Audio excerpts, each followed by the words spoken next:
اعوذ باللہ من الشیطان الرجیم بسم اللہ الرحمن الرحیم ووصّى بها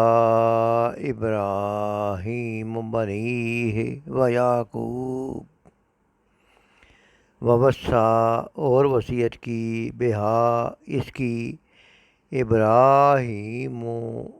ابراہیم نے بنیہ ویعقوب اپنے بیٹے ویعقوب اور یعقوب یا بنیا اے میرے بیٹو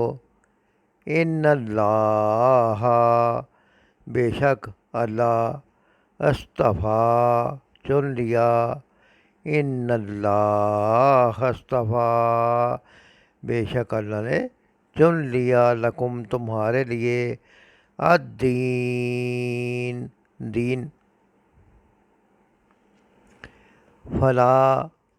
پس نہ تموتن مرنا تم الا مگر وانتم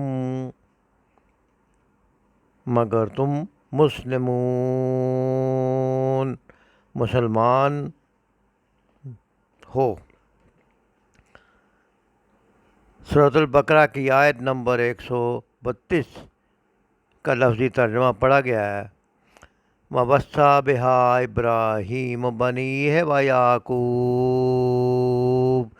اسی طریقے پر چلنے کی ہدایت اس نے اپنی اولاد کو کی تھی اور اسی کی وصیت یعقوب اپنی اولاد کو کر گیا۔ یا بنیا ان اللہ اصطفیٰ لکم الدین، اس نے کہا کہ میرے بچوں اللہ نے تمہارے لیے یہی دین پسند کیا ہے۔ فلا تموتن الا وانتم مسلمون، لہذا مرتے دم تک تم مسلم ہی رہنا۔ سید عبداللہ مودودی اپنی تفہیم القرآن میں لکھتے ہیں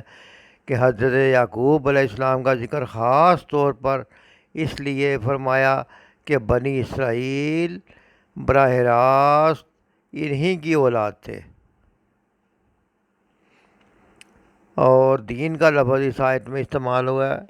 سید مودودی فرماتے ہیں کہ دین کا مطلب یہ ہوتا ہے کہ طریقے زندگی، نظام حیات، وہ آئین جس پر انسان دنیا میں اپنے پورے طرز فکر اور طرز عمل کی بنیاد رکھے۔ لہذا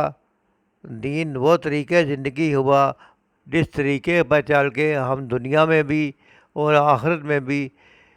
کامیابی حاصل کر سکتے ہیں، کیونکہ اللہ کا پسند کیا ہوا رستہ ہی، اللہ کا دیا ہوا دین ہی اصل میں کامیابی کی بنیاد ہے۔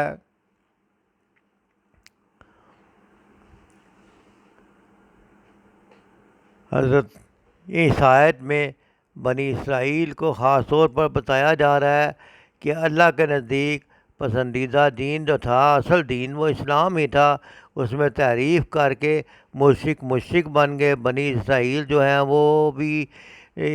اللہ کے ساتھ شریک ٹھہرانے لگے، لہذا دونوں ہی غلط ہوئے۔ مکے کے مشرک بھی غلط ہوئے اور بنی اسرائیل کا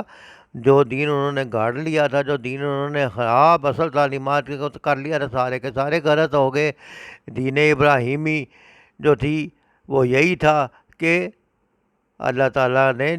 جس دین کو نازل کیا ہے، وحدہ لا شریک اللہ تعالیٰ، اسی کو بتائے ہوئے طریقے کے مطابق زندگی بسر کی جائے گی تو بندہ اللہ کا مطیع فرمان ہوگا، مسلم ہوگا۔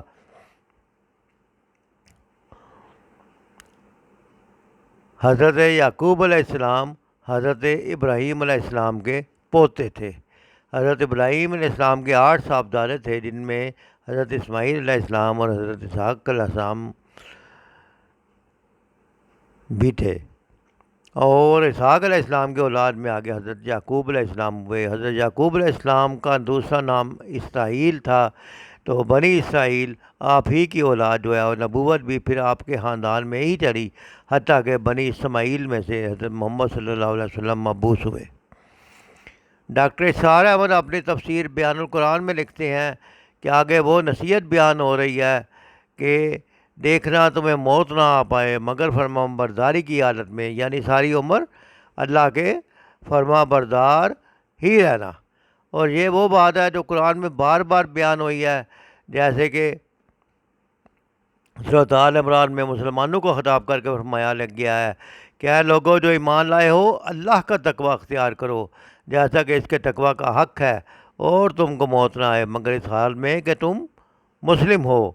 اور پھر فرمایا آیت نمبر 19 میں ان الدین عند اللہ الاسلام، اللہ کے نزدیک صرف اسلام ہی دین ہے، یعنی اللہ کا پسندیدہ دین، جو زندگی گزارنے کا طریقہ جس کی وصیت حضرت ابراہیم علیہ السلام نے کی، حضرت یعقوب علیہ السلام نے کی، انبیاء نے کی، نظام حیات وہ آئین جس پر انسان دنیا میں اپنے طرز عمل کی بنیاد رکھتا ہے، وہ کیا ہے؟ اسلام ہی ہے۔ اور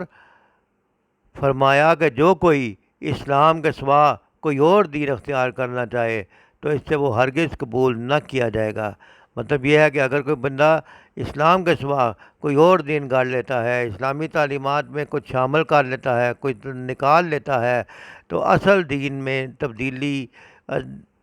کر کے اس کو ایک نیا دین کے طور پہ بنا لیتا ہے، نیا نظام زندگی اختیار کر لیتا ہے، تو اسلام کے علاوہ کوئی نظام زندگی جس کے تحت کوئی بھی عمل کیے جائیں گے اللہ تعالیٰ کے ہاں مقبول نہیں ہوگا۔ اس لیے اللہ تعالیٰ سے دعا ہے کہ اللہ تعالیٰ ہمیں مرتے دم تک مسلم ہی رہنے کی توفیق عطا فرمائے اور ہماری مدد فرمائے تاکہ ہمارا خاتمہ ایمان پر ہو، اور اسی چیز کی دعا بھی کرتے رہنا چاہیے۔